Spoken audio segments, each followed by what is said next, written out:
Hi everyone, my name is Sarah Beth, and I just finished reading Lost Horizon by James Hilton. This book was published in 1933 and is about 230 pages long. My edition actually looks slightly longer than that because there is a reader's supplement that just appears partway through the novel and is segmented as such. Doesn't even break through a chapter, just randomly placed in this book.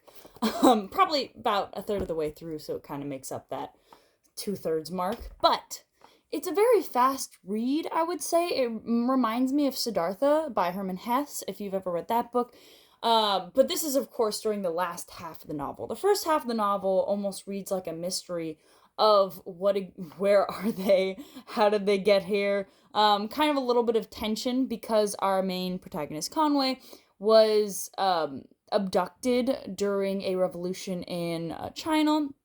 He was part of the consulate there and was able to get everyone expedited, including himself. And somebody jacked their plane, and they ended up on a mountain in Tibet. Basically, just snow everywhere. Think almost in Everest territory, but the mountains aren't technically high enough, but almost high enough to topple Everest. So I think that the beginning of the novel is fine. The prose is great. I really enjoy the prose. I also enjoy the prologue, which does not follow Conway, but follows some of his school fellows that are kind of remarking on, Conway, who he was. They didn't really know him, but one of them had an encounter with Conway after his Shangri-La experience that is shown in the novel. I believe that this novel is actually the basis for Shangri-La as the term we understand today. And if you look at the cover here, in probably other editions too, it's meant to be just this land of paradise, of eternal youth. And it's kind of not shown exactly that way. And I think that it's a product of its time, but in the best ways, because a lot of things that kind of troubled me that I don't think troubled the author at the time, just the way that certain people lived, especially if they were of the upper echelons of society. I was thinking to myself, why are these monks on the mountainside after they got abducted? Why did they want to take in strangers? And I get, to a degree, it is to enliven their population, because the people that are native to the area don't get to live forever, and the people that are not get to become monks and live forever, which I think is spurning the natives of the area, and they treat them almost like children, because the natives are going to die considerably sooner than themselves, or so we think. So forgive me, there will be spoilers for this novel that came out over 100 years ago, but you learn essentially that they believe these people have almost eternal life. And I don't even think that that's too much of a spoiler, because in the very beginning, he's like, this man could be between the ages of 49 to 149. I don't know.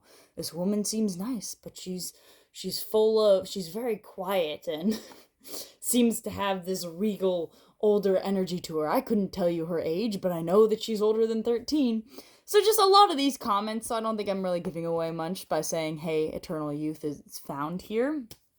But I love the last half of the novel. That's really where the novel comes in strong, and it's when the leader of the monastery, the High Lama, is explaining the history of the place and telling our main protagonist Conway, we would like you to be a permanent member here, along with, of course, your compatriots, but they haven't really exactly acted in the way we wished them to, so we trust you more than we trust them.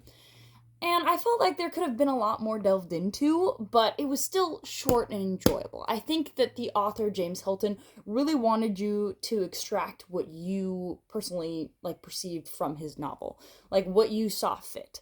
Because, you see that there's a lot left on the table for your own interpretation, and I think that's meant to be done in a way. There are certain really beautiful sections. I think I loved the prose in this book. It wasn't too flowery, but it had this very blunt, philosophical kind of tone to it. For instance, there was a passage I really enjoyed, and it's right before the end. And it's in a way that Conrad is basically trying to decide, will he stay in Shangri-La, or will he go with one of the compatriots that was abducted with him to Shangri-La. And this young man really is gung-ho, wants to come home, because the young man, he doesn't care to live to be 100. He doesn't even believe that these monks actually are living beyond their means. He's like, you can basically stick any old man and say he's 300 years old. What is your proof that these people have lived past that time? You know, there's only circumstantial evidence. And Conway, who was completely taken in by the knowledge of Shangri-La and what he was told, he kind of sided with the young man, and the young man said, I don't care to be wasting away here, locked up for years. It's a prison nonetheless. I would rather have a short life, but one filled with meaning and purpose. Because in Shangri-La, everyone is just, the llamas at least, the actual people, that the natives of the area in their actual community that don't get to live 100 years, actually toil and do work. And I think to a degree that the monks do work too, but most of their work is basically just learning a language and walking around and having solitude. They don't actually do much labor, is what I got from this. And I'm like, man, you're treating these people like servants and you're reaping the rewards and you're not doing anything yourself except maybe writing a mathematical script or something about a book. Just, I understand arts are very important, don't get me wrong, but how are they contributing to this community? You're like, ha, you guys will serve us, and we are the enlightened individuals because we get to live very long and we have wisdom. It just seemed very unfair that none of the natives got to live that long because, you know, they were already acclimated to the altitude, and it's just something along the lines of you can't have been born there to have your aging slowed. Very unfair. Didn't really like the themes of that, but take what you will of it. I do think that in actuality this couldn't exist. I know that with the prologue and epilogue, the author wanted to make you think that it read like nonfiction, that there is actually a monastery like this, but I don't see how it's, maybe this is just of the age or the way I think, I don't see how this is plausible in the slightest. I love the idea of it. I love that they believe in everything in moderation, all beliefs in moderation, all excess in moderation, enjoyances, work in moderation.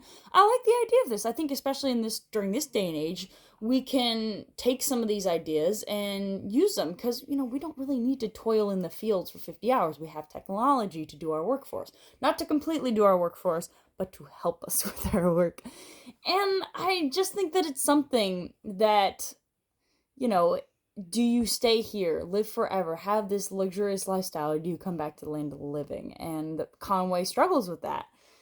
He even has a line near the end, which I mentioned earlier, but now I will explain upon, which he said that he basically spurned wisdom to be a hero, to come back with his young friend that wanted to go home.